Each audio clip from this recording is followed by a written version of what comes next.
Situation. Indian captain ఒక దశలో అంటే లాస్ట్లో ఏదో షాహిన్ కాసేపు ఓవర్ 6 2 3 4 కొట్టాడు లాస్ట్లో.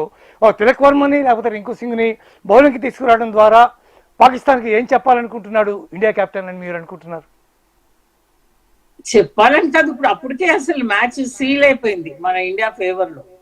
So this is I feel it's more practice for next match లో మనకి వీళ్ళు ఎవరైనా క్లిక్ కాకపోతే bowling for all you know they might not prefer ఈయన కుల్దీప్ యాదవ్.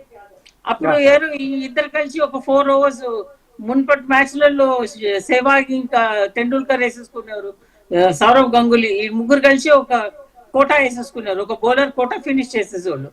అట్లనే వీళ్ళిద్దరిని ఆ 4 ఓవర్ కోటాని నెక్స్ట్ మ్యాచ్ లో అట్లా ఎక్స్పెరిమెంట్ చేస్తున్నారు అనిపించింది నాకు.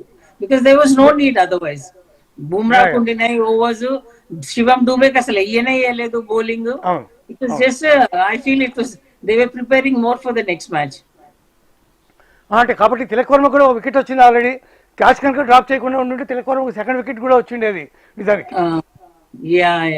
అది పైకి వెళ్ళిన టాప్ వెళ్తుంది కదా బాల్, కొంచెం very difficult to judge. As it is he was running behind and అది స్వర్ల్ అవుతుంది. బాల్ స్వర్ల్ అయినప్పుడు చాలా మనకి దగ్గర వస్తున్నట్టు అనిపిస్తుంది కానీ అది దూరం వెళ్ళిపోతుంది. So it becomes Tilak Varma లాంటి ఫీల్డర్ కూడా he was not able to reach the ball. Though పైన ఉన్నప్పుడు ఆయన కనిపించింది ఈజీగా చేతిలో వచ్చేస్తుంది అని. It's very difficult. High catches చాలా కష్టం, especially when there is breeze. Drift కి బాల్ డ్రిఫ్ట్ అయిపోతా ఉంటుంది.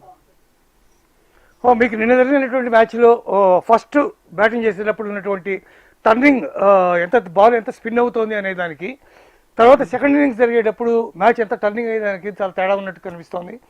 ఫస్ట్ ఇండియా బ్యాటింగ్ చేసేటప్పుడు బాల్ దాదాపు 2.7 టన్నులు చూపించారు. సెకండ్ టైం పాకిస్తాన్ బ్యాటింగ్ చేసేటప్పుడు 1.6 మాత్రమే ఉంది. ఆ పిచ్ అంతగా ఈజీ అయిపోయిందని మీరు భావిస్తున్నారా, అంటే మన వాళ్ళు అంత టర్నర్స్ వేయలేదని మనం అనుకోవాలా?